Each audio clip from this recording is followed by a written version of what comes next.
Good morning, Britain. Boris Johnson has warned his own MPs they must unite behind the tier system or face a third lockdown as new figures show a 30% drop in COVID infections within the last month.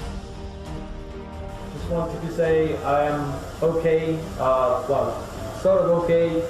I mean, I wasn't for the halo some years ago, but I think it's the greatest thing that we brought to Formula One, and without it I wouldn't be able to speak to you today. Well, I asked David Coulthard about that extraordinary crash yesterday and the controversial but clearly very useful halo safety device that saved Formula One driver Romain Grosjean's life and how he managed to escape. Really, I've never seen anything quite like that, so it'd be interesting to hear what David Coulthard has to say.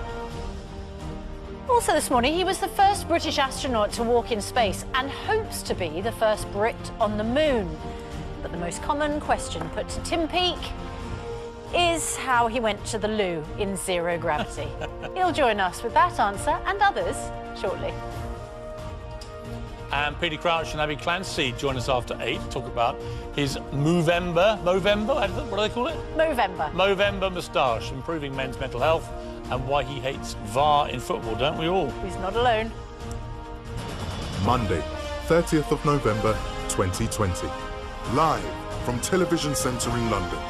This is Good Morning Britain with Piers Morgan and Susanna Reid. Well, good morning, Britain. Just gone 6:30. Welcome to the programme. The Christmas trees are up. Welcome to Christmas. Here we go. They're up. Step into Christmas. I actually put mine up in November for the first time ever. To look a lot like Christmas.